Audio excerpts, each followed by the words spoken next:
Everyone, welcome. मैं साइमा खान हाजिर हूँ आपका पसंदीदा प्रोग्राम सिनेमा की दुनिया लेकर, जहां हम हर हफ्ते आपको सिनेमा जगत की अपडेट्स बताते हैं और साथ ही साथ फिल्मी कलाकारों की ज़िंदगी और उनके करियर से भी रूबरू कराते हैं। आज के प्रोग्राम में भी आपके लिए बहुत कुछ खास है, तो चलिए फिर शुरुआत करते हैं।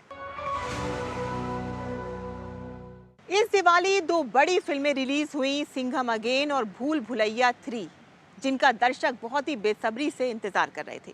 और जैसे ही ये फिल्में रिलीज हुई, बड़ी तादाद में सिनेमा घरों में सिने प्रेमी इनको देखने के लिए पहुंच रहे हैं।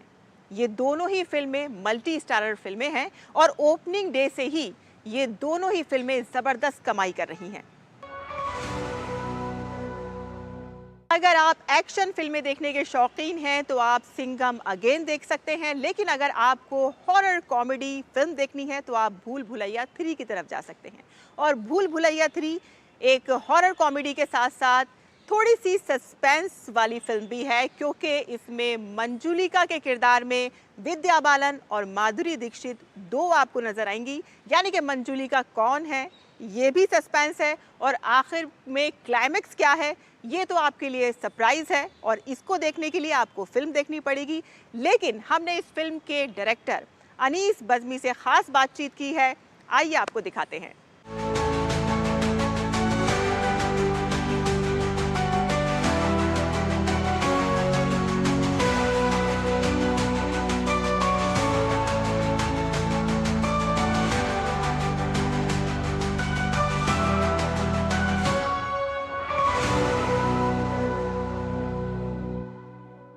बहुत बहुत स्वागत है आपका अनीस बज़्मी जी दूरदर्शन। नमस्कार, आदाब, बहुत बहुत शुक्रिया जी। सबसे पहले तो मैं आपको आपकी फिल्म के लिए मुबारकबाद दूंगी, शुभकामनाएं दूंगी। Thank you. जी अनीस जी, जिस तरह से हम देखते आ रहे हैं कि लगातार no entry, welcome, welcome to, Bhool Bhulaiyaa 2, भूल भुलैया 3, मतलब मैं तो आपके डेडिकेशन के लिए एक शेर कहूंगी कि मैं कहाँ रुकता हूँ अर्शो फर्श की आवाज से, मुझको जाना है बहुत ऊंचा हदे परवाज से। कमाल कर दिया, कमाल कर दिया। क्या वर्क डेडिकेशन है आपका, कैसे कर पाते हैं ये सब कुछ, ये सब दर्शक जानना चाहते हैं। एक बहुत बड़ी टीम होती है, 1 और 2, आजकल तो मतलब एक फिल्म भी मतलब बनाना, रिकॉर्ड बनाना, और आपने तो जितनी भी फिल्में बनाई हैं वो कल्ट श्रेणी में आती हैं। कैसे कर पाते हैं आप? मुझे लगता है कि जब इंसान कोई काम करता है और उसे काम की तरह फील करता है, उसे बोझ लगता है, तो वो शायद उतना जी नहीं पाता, उतना डूब नहीं पाता काम में। मुझे ये काम आज बताऊं कि कभी भी मुझे ये काम नहीं लगा। मुझे ये लगता है कि मेरा शौक है, मेरा जुनून है, मेरा पैशन है, और मैं खुश इसलिए हूं कि इतने जुनून और इतने पैशन और इतने मेरे शौक पूरे करने के लिए मुझे पैसे भी मिल रहे हैं, तो इससे अच्छी बात क्या हो सकती है। तो मुझे बहुत मजा आता है जब मैं शूटिंग करता हूँ। हाँ। मैं बहुत खुश रहता हूँ। और मुझे ये लगता है कि अगर काम को आप काम ना समझें और उसमें अगर आप मजा लेना शुरू करें, तो ऊपर वाला भी जो है आपकी इसका मेहनत को कामयाब करता है। आप है ना आवाज़ से ही और अपनी बातों से ही और अपनी जो डेडिकेशन है उससे ही लगता है कि आप जो है बहुत ज़्यादा चुलबुले, बहुत ही ज़्यादा शरारती टाइप के कुछ लगते हैं। तो क्या यही वजह है कि आप ज़्यादा कॉमेडी सीरीज लेकर आ रहे हैं? मुझे मैडम हमेशा लगता है कि जिंदगी जो है लोगों ने बहुत सीरियस तरीके से सोच रखी है। पता नहीं ये कितना बड़ा बोझ है सर पर। मुझे लगता है जिंदगी का एक्चुअली एक ही मकसद होता है कि इंसान खुश रहे और अपने लोगों से और खुशियां बांटे और अपने अतराफ में खुशियां फैलाए। तो मेरा यही मकसद होता है। तो मैं अपनी कॉमेडी करते रहता हूँ और मैंने कभी उन चीज़ों को बहुत सीरियसली नहीं लिया कि मैं डायरेक्टर हूँ, मुझे ऐसे बिहेव करना है। मुझे अच्छा लगता है। मैं गाड़ियों में भी घूमता हूँ, मैं साइकिलों में भी घूमता हूँ, मैं रिक्शे में भी जाता हूँ, मैं 5 स्टार होटल में बैठ के भी खाना खाता हूँ, मैं रास्ते पे खड़े रह के वड़ा पाव भी खाता हूँ। तो मेरी जो एक आम लोग हैं उनके साथ मेरा कनेक्शन मैंने कभी तोड़ा नहीं, और मैं उनके साथ रहना चाहता हूँ, उनके बीच रहना चाहता हूँ, उनको खुशियां बांटना चाहता हूँ। मैं चाहता हूँ कि ऑडियंस जो अपनी बहुत हार्ड एंड मनी लेकर मेरी फिल्म देखने आ रही है, उन्हें खुशी दे सकूं, मैं उन्हें उनके चेहरे पर मुस्कुराहट ला सकूं। लेकिन आप एक्सपेरिमेंट भी बहुत अच्छे करते हैं। मतलब हॉरर में आपने कॉमेडी डाली है और आपकी हिट हुई है। बॉलीवुड में हॉरर मूवीज़ बहुत ही कम हमें देखने को मिलती हैं और उनकी कामयाबी भी बहुत ही ज़्यादा कम हमें देखने को मिली है। लेकिन आपने जो ये एक्सपेरिमेंट किया है कि आपने हॉरर के अंदर थोड़ा थोड़ा कॉमेडी का भी टच दिया है, तो इसकी क्या वजह रही है? मैम देखिए, मुझे लगता है कि अगर आप एक्सपेरिमेंट नहीं करेंगे तो कहीं ना कहीं आप जो है बहुत रिपीटेटिव हो जाएंगे। आप जो है काम कर रहे हैं उसमें आप अक्सर ऐसा लगेगा कि पहली फिल्म को थोड़ी नकल की है, फिर दूसरी फिल्म में नकल की है, और ये देखकर ऑडियंस जो है थोड़ी बोर हो जाती है। मुझे लगता है कि एक्सपेरिमेंट करने ही चाहिए, लेकिन हाँ वो एक कैलकुलेटेड एक्सपेरिमेंट हो, आपको ये समझ हो और ये आप ऐसा सोच सकें कि ये जो मैं रिस्क ले रहा हूँ, ये जो मैं एक्सपेरिमेंट कर रहा हूँ, ये कामयाब होगा कि नहीं होगा। और मुझे लगता है कि उसमें जितना आप ज्यादा सोचते हैं, और थोड़ा आप ये भी कह सकती हैं कि तजुर्बा है कि भाई ऑडियंस को क्या अच्छा लगता है क्या नहीं अच्छा लगता है, और अगर इसमें ऐसा मिक्स करें और ये ना करें और ये ज्यादा करें तो कैसा फील होगा। जब जब मुझे ये मैं एक्सपेरिमेंट करता हूँ और मुझे खुशी होती है, मेरे चेहरे पर मुस्कुराहट आती है, मुझे लगता है मुझे बहुत अच्छा लग रहा है, हाँ, तो कहीं ना कहीं मैं खुद को भी बहुत ऑडियंस ही मानता हूँ। हाँ, आज जब मैं भी लोगों की फिल्में भी देखता हूँ हाँ, तो मैं खो जाता हूँ। मुझे यहाँ सीढ़ी बजानी होती मैं सीढ़ी बजाता हूँ, जहाँ ताली बजानी होती मैं हाँ, ताली बजाता हूँ। हाँ, मैं वहां पर बिल्कुल ऐसे डायरेक्टर की तरह बड़ा सीरियस होकर फिल्में कभी नहीं देखता हूँ। जी, नहीं, मैं सेट पे बहुत सीरियस रहता हूँ, हाँ, मैं खुद बहुत हंसता हूँ, मेरे सारे लोग बहुत हंसते हैं। और मुझे लगता है जिंदगी जो है हुँ, वो खुशियां और बांटने के लिए है, और आदमी को खुश रहने के लिए जिंदगी मिली जी। है। शायद इस यही वजह है कि आप एक टीम वर्क करना पसंद करते हैं। आपकी जी। जितनी भी फ़िल्में हैं, चाहे नो एंट्री हो, वेलकम हो, भूल भुलैया हो, मल्टी स्टारर फ़िल्म है।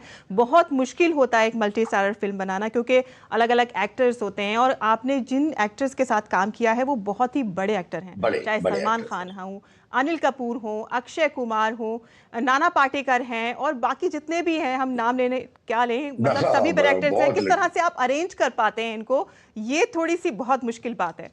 मुझे लगता है कि सबसे इम्पोर्टेंट, मुझे लगता है कि I am a very lucky person, and जो लोग हैं वो मुझे बहुत प्यार करते हैं, हुँ, इसलिए कि वो ये जानते हैं कि मैं उन्हें बहुत प्यार करता हूं। और मुझे ऐसा लगता है कि अगर किसी को ये एहसास हो कि इंसान आपसे बहुत प्यार करता है तो आप उससे नफरत तो नहीं कर सकते, प्यार थोड़ा कम कर सकते हैं, थोड़ा ज्यादा कर सकते हैं। एंड एक बॉडी ऑफ वर्क भी बहुत है मैडम मेरा, तो लोगों को ये लगता है हुँ, कि नहीं, अगर अनीस ने ये सोचा है, ऐसा हुँ, अनीस कह रहा है, तो ठीक होगा फिल्म के हुँ, लिए। क्योंकि मैं जिस डूब कर जितनी गहराई से काम करता हूँ, सारे एक्टर उनको हुँ, ये फील होता है कि ये फिल्म जो है हमें सबको पता है, हुँ, लेकिन हमसे शायद 2% ज्यादा जिस इंसान हाँ, को पता है हाँ, वह है अनीस। हाँ, और वो ईमानदार है, मेहनती है, लगन से काम करता है, उसका अपना एक जुनून है, वो एक कामयाब फिल्म बनाना चाहता है। जब ये सारी नीयतें आपकी अच्छी होती हैं हुँ, तो सारे लोग आपका साथ भी देते हैं, हुँ, और वो फिर अपनी पर्सनल चीजों को भूल जाते हैं। हुँ, तो वरना इतनी बड़ी स्टारकास्ट के साथ फिल्में बनाना जी, जो है वो सरदर्द बहुत छोटा वर्ड हाँ। है, पता नहीं आपको कहाँ कहाँ दर्द हो सकता है, लेकिन ये सिर्फ और सिर्फ लोगों की मोहब्बत है, लोगों का हाँ, प्यार है, हाँ। जिसकी वजह से मैं इस तरह के काम कर सका हूँ।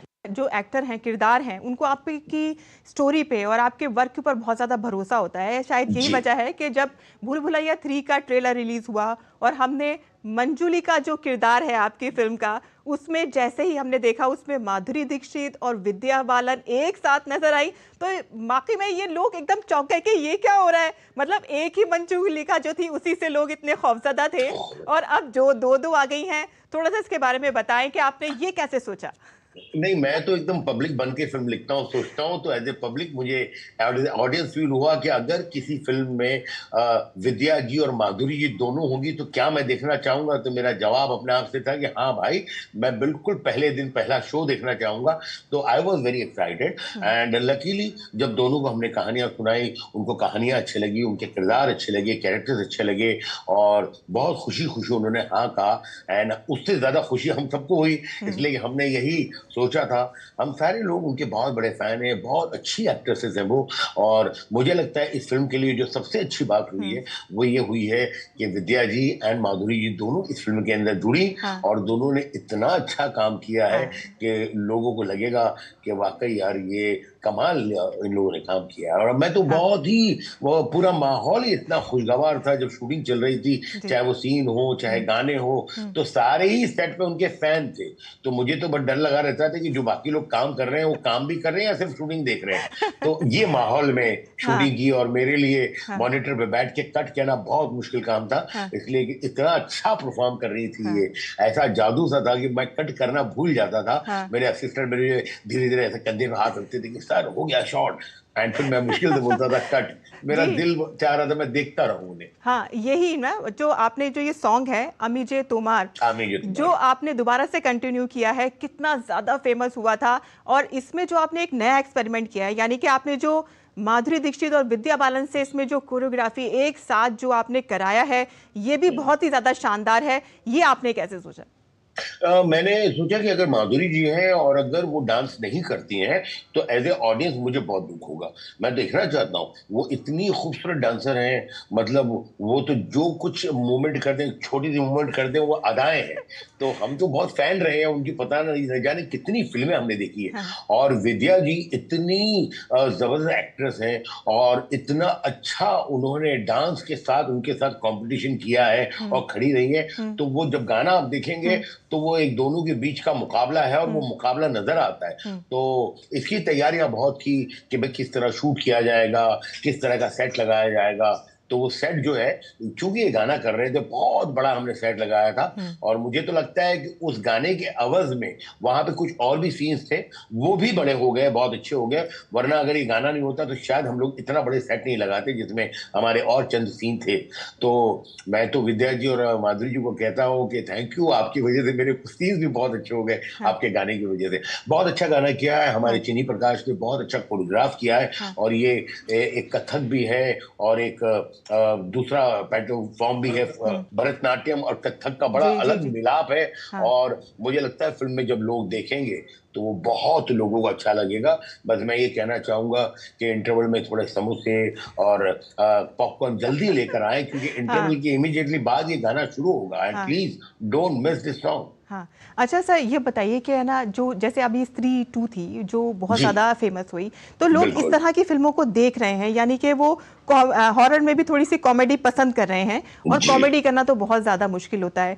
तो एक पर्सनल सवाल है कि क्या आप भी कोई सुपर नेचुरल चीज़ों को मानते हैं क्या, जो आपने इस फिल्म को नहीं कंटिन्यू मैडम, किया? मैं बहुत नहीं मानता हूँ, लेकिन मैं, अगर आप कहेंगे कोई वीरान जगह अकेले जाना तो वो मैं नहीं जाऊंगा, तो इतनी हिम्मत तो नहीं है मुझ में। अच्छा। लेकिन हाँ, कुछ जहाँ शूटिंग भी कर रहे थे कुछ अलग हादसे भी ऐसे हुए थे। अब उसका आप वहम कह सकती हैं, आप उसको हाँ। एटमॉस्फेयर कह सकती हैं हाँ। कि एक घर जो है हमारा, जो महल, वो कुछ 700-800 साल पुराना है। हम्म। वहां पे हमारे अलावा कोई नहीं होता था नाइट में शूटिंग करने के लिए। हम्म। बहुत पुराना महल है, अजीब वो खूबसूरत महल है। तो हाँ। उसमें काफी कुछ इस तरह की चीजें होती थी जहां ऐसा फील होता था कि कुछ है कुछ है। अब वो क्या है नहीं पता, लेकिन हाँ, मैं इन चीजों को मानता भी हूँ कि भाई कुछ तो होता होगा। अच्छा, तो फिर आपने उसी को ही थोड़ा-थोड़ा सा क्या कुछ उसमें डाला है, या फिर आप उसको ज़हन में रखकर जो आपने सी चीज़ें फ़ील करी हैं, उसी को लेकर ही आप कुछ डालते हैं फ़िल्मों में? मैडम, मैंने तो बचपन से जो मेरी नानी और दादियों ने कहानियां सुनाई है, मैं तब से इंटरेस्टेड था कि ये क्या होता है। और ये मैं नोट करता था कि जब हम 5-6 बच्चे बैठते थे तो मुझे डर थोड़ा कम लगता था, हुँ। जब अकेला बैठता था तो मुझे डर बहुत ज्यादा लगता था। तो फिर मैंने बड़े होकर ये एनालाइज किया कि ये ऐसा क्यों होता था। हाँ। तो मुझे लगता है कि एक एटमॉस्फेयर होता है। हुँ। तो इसीलिए ये जो फिल्म बनाई उसमें एक अलग ईरी अजीब सा एटमॉस्फेयर है। और कई मरतबा कैमरे के अंदर शॉट हुँ। जब मैं ले रहा तो मैं देखने के time hmm. I was feeling कि हाँ, कुछ कमाल है। जैसे मैं एक सीन कर रहा था हुँ। माधुरी जी और विद्या जी का, जिसके अंदर दोनों सेम ब्लैक रंग की साड़ी पहनकर एक छोटी सी जगह पर बैठी और कुछ अजीब सी बातें कर रही हैं। और जब मैंने उनको कहा कैमरे में देखने, तो उन्होंने जब कैमरे में ऐसे टर्न किया तो मुझे कुछ फील हुआ। हाँ। इतनी अच्छी एक्ट्रेसेस हैं वो। हुँ। तो वो मुझे लगता है कि चीजों को ध्यान रखकर हुँ। ऐसी फिल्म बनाने की कोशिश की है हुँ। कि इतनी ज्यादा डरावनी ना हो कि बच्चे ना देखें, हुँ। और इतनी भी डरावनी नहीं हो कि बच्चे हंसने लग जाएंगे, अरे क्या है, ये तो हुँ। डर ही नहीं है। हुँ। तो बहुत बैलेंस चीजें की हैं और अच्छी स्टोरी है, काफी चीजें अनफोल्ड होती है। हुँ। क्लाइमैक्स बहुत खूबसूरत है। तो हाँ काफी सर, चीजें आपने ऐसी हैं। आपने ऐसा भी कुछ कहा है किसी एक इंटरव्यू में कि आपने 2 क्लाइमेक्स रखे थे, तो जी, उसकी क्या वजह रही है? उसकी वजह ये थी मैम कि मैं चाहता था कि मैं किसी को ये पता न लगे कि एग्जैक्ट क्लाइमेक्स क्या है। और हमने इस फिल्म में थोड़ा झूठ वूठ भी बोला है एक्टरों से हमारे, किसी को कुछ कहानी सुनाई हुई है, किसी को कुछ कहानी सुनाई हुई है। एंड किसी को ज्यादा पता नहीं है। मुझे लगता है मेरे अलावा 6-7 लोग थे जिन्हें मालूम था क्लाइमेक्स क्या है, तो अच्छा, मैंने ये उनको ये आपने कह दिया। सस्पेंस रखा है, उन लोगों के लिए जी, भी सस्पेंस रखा है।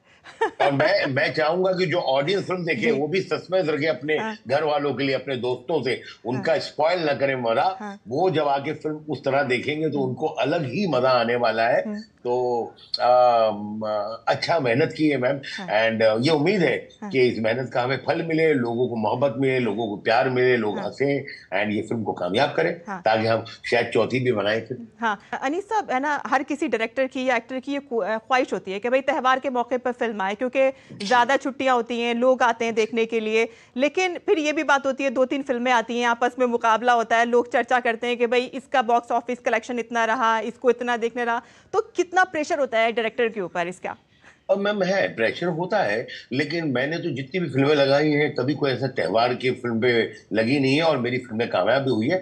तो मैं बहुत ज्यादा नहीं, मतलब वो, लेकिन हाँ इतना मुझे लगता है कि अगर त्योहार है तो सबसे बड़ी बात ये होती है कि लोग खुशी के माहौल में रहते हैं, और जब इंसान खुश होता है तो कुछ माफ भी कर देता है। अगर आप खुश हैं और आपके नौकर ने अगर ग्लास तोड़ दिया तो आप हंस के कहेंगे अरे क्या करते हो भाई, और अगर आप खुश नहीं है तो आप बोलेंगे ये क्या है भाई, क्या है ये। तो उतना ही हाँ, होता हाँ, है। एंड मुझे लगता है खुशी के माहौल में लोग रहते हैं, हाँ। और बाहर छुट्टी होती है तो वो पूरे लोग जाते हैं देखने, और अगर उन्हें अच्छा लगता है तो फिल्म बहुत बड़ी कामयाब होती है। सिंघम अगेन इस वक्त आपके फिल्म के साथ जी मुकाबला कर रही है। जी तो जी। कैसा फील हो रहा है आपको, मतलब कि क्या लगता है? वैसे तो आप बहुत ज्यादा पूरी उम्मीद है और लोग आपकी फिल्म को देखेंगे भी, लेकिन थोड़ा बहुत कलेश तो हो ही रहा है। वो होता है मैम, उसके लिए क्या है कि आपके हाथ में जो नहीं है, आपके कंट्रोल में नहीं है। हम्म, आप उसके कुछ, आपने अपनी फिल्म बनाई है, आपके कंट्रोल में है कब लगानी हम्म, है कब नहीं लगानी, ये हमारी मर्जी है। हम्म, हमारी मर्जी थी पहले थी कि हम दिवाली में आएंगे, हमें पता है एक बहुत बड़ी फिल्म है सामने, और बहुत बड़े बड़े लोग जो है वो जुड़े हुए हैं उस फिल्म में, और मुझे पूरी उम्मीद है कि उन्होंने अच्छी फिल्म बनाई होगी, क्योंकि बहुत अच्छे लोग हैं, बहुत अच्छी फिल्में बनाते रहे हैं वो, और एक बहुत बड़ी फिल्म है। लेकिन मैम हर फिल्म की अपनी एक तकदीर होती है, अपनी कुंडली होती है, अपनी किस्मत होती है। एंड मैं तो फिल्म बनाने तक का काम जानता हूँ एज ए फिल्म मेकर, मैं वो कर देता हूँ, और उसके बाद सारी चीजें जो है मैं ऊपर वाले भी छोड़ता हूँ। मैं वेरी गॉड फेयरिंग पर्सन। जी। मुझे लगता है कि भाई मैंने अपना काम जो मुझे आता था मैंने कर दिया, एंड बाकी जो है वो किस्मत पर है। अनीस साहब, आपसे एक बात पूछना चाहेंगे कि आपने बहुत ही अपने कॉमेडी जो फिल्में हैं उसमें बहुत जी। यादगार सीन दिए हैं, बहुत ऐतिहासिक हैं। मतलब हमेशा जब भी उनको देखो, ये फिल्में बार बार हम देखते हैं, लेकिन बार बार ऐसा लगता है कि जैसे बिल्कुल नई सी हैं। और कई फिल्में और कई सीन तो ऐसे हैं जिनके मीम्स बन चुके हैं, लोग उनको इस्तेमाल करते हैं आज भी करके।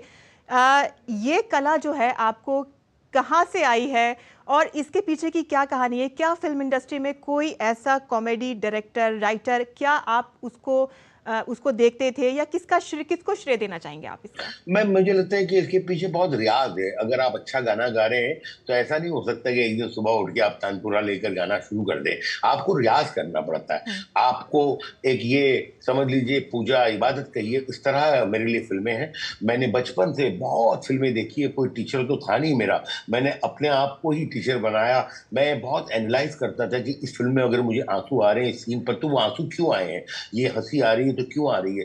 तो और मैं पूरा वर्ल्ड सिनेमा देखता हूँ, हम्म, मैं हर फिल्में देखता हूँ। तो मेरा आप ये कहिए कि शौक बोलिए, हॉबी बोलिए, सिर्फ फिल्म है मेरा। उठना बैठना सोना जागना ही फिल्म है। तो उस पर बहुत रियाज किया है, बहुत मेहनत की है। और मैं चूंकि ऑडियंस के बीच में रहता हूँ, आम लोगों से मेरा अभी तक कनेक्शन कटा नहीं है, मैं बिल्कुल उनके साथ रहता हूँ। तो मुझे लगता है, मुझे मालूम होता है, एहसास होता है कि हाँ इन्हें क्या अच्छा लगता है, क्या नहीं अच्छा लगता है। और मैं उसी को ध्यान में रख के कोशिश करता हूँ कि मैं लोगों को हंसा सकूं और उनको कॉमेडी करवा सकूं, उनकी जिंदगी में कुछ खुशियां ला सकूं। हाँ। अनीस बज़्मी जी को कौन सा कैरेक्टर ज़्यादा पसंद है? मतलब कौन से एक्टर कॉमेडी में आपको सबसे ज़्यादा अच्छे लगते हैं फिल्मों में? मुझे मुझे सलमान भाई बहुत अच्छे लगते हैं, उनका सलमान। एक अलग ही वो ट्यूनिंग कॉमेडी। है। हाँ, उनकी कॉमेडी आपने जो लिखा है उससे कुछ अलग कमाल करेंगे, आप भी जी। चौंकेंगे कि यार ये तो कमाल इन्होंने कर दिया। अच्छा। मुझे अक्षय कुमार बहुत पसंद है। मुझे नाना पाटेकर बहुत ज्यादा पसंद है। वो जो उन्होंने मेरी फिल्म में काम किया था, अगर वो नहीं होते तो उस तरह का काम कोई नहीं कर सकता था, उदित शेट्टी का। हम्म। मुझे अनिल कपूर साहब जो है उनके साथ मैंने बहुत काम किया। जी। इतने उम्दा एक्टर हैं, उनके साथ काम करना मुझे बहुत अच्छा लगता है। हाँ, तो मैडम ऐसे कई लोग हैं हाँ। जिन्होंने इस फिल्म में, अभी हमारे परेश रावल हैं, हमारे संजय मिश्रा हैं, हमारे कुछ ऐसे कैरेक्टर हैं, विजय राज, ये सब लोग जो हैं दे जी। Are I think a great performer. हाँ। और अगर एज ए डायरेक्टर आप को ये लोग मिल जाते हैं तो you feel you should be, मतलब कि यू आर फॉर्चुनेट। इतना अच्छा, क्योंकि अगर आपने अच्छा लिखा है तो उसको और वो चार चांद लगाएंगे। आप नो एंट्री का एक दोबारा फिल्म करने सीक्वल वाले हैं। लेकर आने वाले हैं, उसके बारे में थोड़ा सा बताएं। उसकी बहुत ज़्यादा चर्चा है, बहुत लंबी चौड़ी स्टार कास्ट है उसमें, और ख़ास तौर पे लड़कियां आपने बहुत ज़्यादा रखी हैं। तो जी। क्या कुछ कहना चाहेंगे उसके बारे में? ये फिल्म जो है नो एंट्री मेरी बहुत जिंदगी के अंदर जुड़ी हुई फिल्म, मेरे दिल के बहुत नजदीक है, इसलिए कि नो एंट्री के जरिए इस इंडस्ट्री में मेरी पूरी तरह से एंट्री हुई थी। तो वो हमेशा वो दिल के किसी कोने के अंदर एक बहुत खास मकाम रखती है वो फिल्म। और जब ये दूसरी फिल्म बनानी थी तो उस पर बहुत मेहनत की, बहुत काम किया, लेकिन कोई भी स्टोरी अच्छी नहीं लग रही थी। देखिए इसलिए इतना वक्त हो गया, 2005 में वो लगी थी और अब हम 2025 में, अभी अगर सब अच्छा रहा तो हम शूटिंग शुरू करेंगे। तो उसके अंदर दिलजीत हैं, वरुण धवन हैं, अर्जुन कपूर है और 9 लड़कियां हैं। तो ये बड़ी कॉमेडी जबरदस्त फिल्में हैं, फिल्म लिखी है। एंड मैं उम्मीद करता हूँ कि लोगों को मैं वही उसी तरह हंसा पाऊंगा। जी, क्या सलमान खान की भी स्पेशल अपीयरेंस कुछ देखने को मिलेगी काश उसमें? काश, ये तो ऑडियंस की नहीं, मेरी खुद की दिली ख्वाहिश है। और ऐसा अगर कुछ हो सकता है तो हाँ, इससे अच्छा कुछ भी नहीं होगा हाँ। लाएंगे इस फिल्म के लिए हमारे। आपके साथ जो क्लोजिंग है अपनी, वो इस तरह से करना चाहूँगी कि जहाँ रहेगा वहीं रोशनी लुटाएगा, किसी चिराग का अपना मकान नहीं होता। ज़ाहिर-सी क्या बात है बात कि है। आप जहाँ रहेंगे, जो फ़िल्म बनाएँगे, वो यकीनन लोगों के साथ जुड़ी होगी, उनको हँसाने के लिए, उनको गुनगुनाने के लिए होगी। और इसके लिए मैं आपको बहुत शुभकामनाएँ देती हूँ आपके आने वाले प्रोजेक्ट के लिए। आप हमारे साथ जुड़े, इसके लिए बहुत-बहुत धन्यवाद आपका। बहुत शुक्रिया। बहुत बहुत शुक्रिया, बहुत बहुत शुक्रिया, बहुत अच्छा लगा बात करके, बहुत शुक्रिया, thank you. Thank you sir.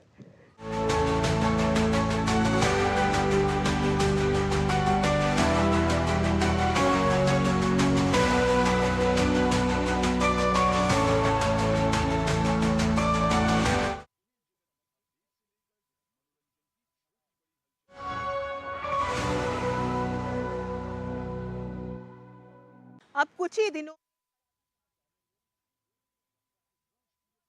में शुरू होने जा रहा है। गोवा की जीवंत भूमि पर जब सिनेमा के रंग बिखरते हैं तो ये नज़ारा देखने लायक होता है।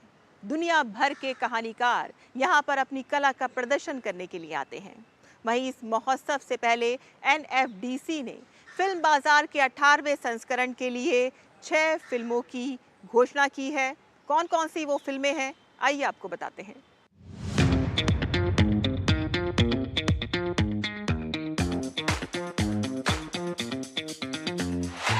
20 नवंबर से गोवा में भारतीय अंतर्राष्ट्रीय फिल्म महोत्सव यानी इफी शुरू हो रहा है। इसके साथ ही आयोजन होता है एनएफडीसी फिल्म बाजार का। फिल्म बाजार के 18वें संस्करण के लिए 6 फिक्शन फिल्मों की घोषणा की है, जिन्होंने इस साल इफी में वर्क इन प्रोग्रेस लैब के लिए आधिकारिक चयन में अपनी जगह बनाई है।